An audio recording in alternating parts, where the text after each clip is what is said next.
नमस्कार। आज हम इतिहास के कुछ पन्नों को पलटेंगे। कुछ बहुत खास किताबों और उनके लेखकों को जानने की कोशिश करेंगे। जी। हमारे पास एक सूची है इतिहास की पुस्तकें और उनके लेखक।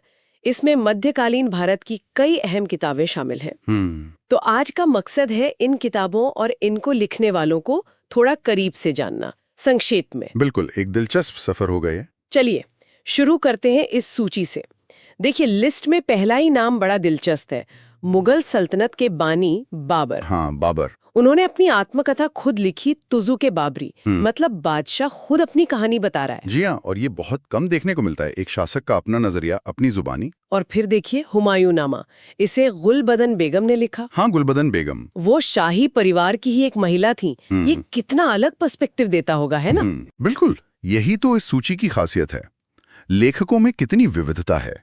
एक तरफ शाही लोग हैं जैसे बाबर, गुलबदन बेगम, और दारा शिको भी हैं जिन्होंने मज़मा उल बहरैन लिखी। मज़मा उल बहरैन, दो समंदरों का संगम। क्या बात है। जी।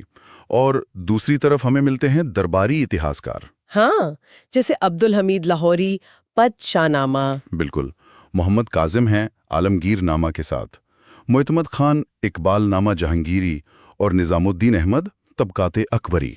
तो इनका अंदाज तो जाहिर है अलग होगा शाही लोगों से। हाँ, उम्मीद की जा सकती है कि वो शासन के नजरिए से लिख रहे होंगे, घटनाओं का एक ऑफिशियल रिकॉर्ड जैसा। लेकिन इस लिस्ट में कुछ और नाम भी हैं जो एकदम दरबारी नहीं लगते, जैसे चंद्रभान ब्राह्मण, चहार चमन। जी, चंद्रभान ब्राह्मण वो एक मुंशी थे। उनकी लिखाई में शायद प्रशासन या साहित्य का पुट ज्यादा हो। अच्छा, और ईश्वरदास नागर, फुतुहात आलमगीरी। ईश्वरदास नागर भी औरंगजेब के समय के हैं। फुतुहा के आलमगीरी नाम से लगता है शायद फौजी अभियानों पर ज्यादा ध्यान हो। इसी तरह सुजन राय भंडारी की खुलासा तो तवारीख भी हैं, और अब्बास खान सरवानी की तारीख शेरशाही। तारीख शेरशाह, ये तो शेरशाह सूरी के दौर की बात हुई। बिल्कुल, मुगलों से हटकर। बिल्कुल। ये विविधता ही तो इतिहास को पूरा करती है, अलग अलग आवाजें। और एक नाम यहाँ 2 बार दिख रहा है, भीमसेन। नस्खाए दिलकुशा और तारीख दिलकुशा। हाँ, ये ध्यान देने वाली बात है। सूची से ये साफ नहीं होता कि ये एक ही किताब है या दो अलग अलग।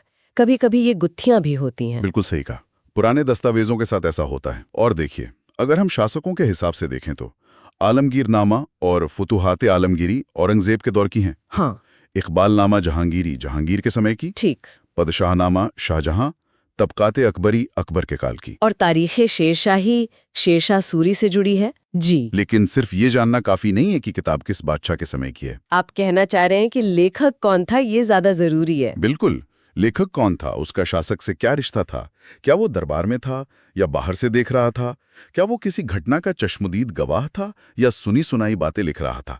ये सब जानना इतिहास को समझने के लिए बहुत जरूरी है। सही, मतलब हर किताब सिर्फ फैक्ट्स का कलेक्शन नहीं है, वो एक नजरिया है। हाँ, एक लेंस है जिससे हम अतीत को देखते हैं। जैसे हसन निजामी की ताजुल मासिर, ये शायद सल्तनत काल की शुरुआत की कहानी है, पर किसके नजरिए से? यही सवाल है।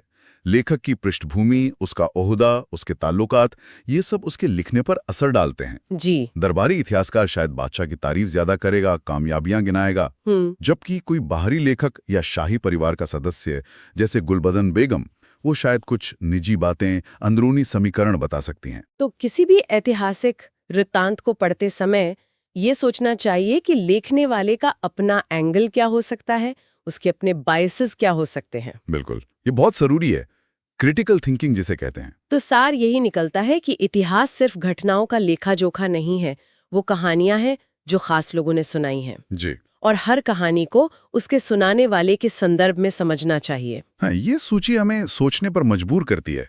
किसी भी हिस्टोरिकल अकाउंट को पढ़ते समय सिर्फ क्या हुआ पर ध्यान दें, या किसने बताया और क्यों बताया, इस पर भी।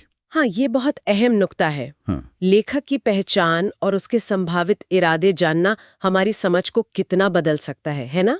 बिल्कुल। और यहीं से एक दिलचस्प सवाल उठता है सोचने के लिए।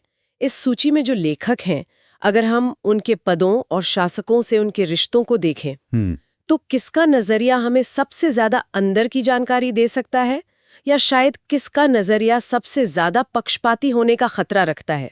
ये वाकई सोचने लायक सवाल है। पाठक को खुद ही अंदाजा लगाना हो।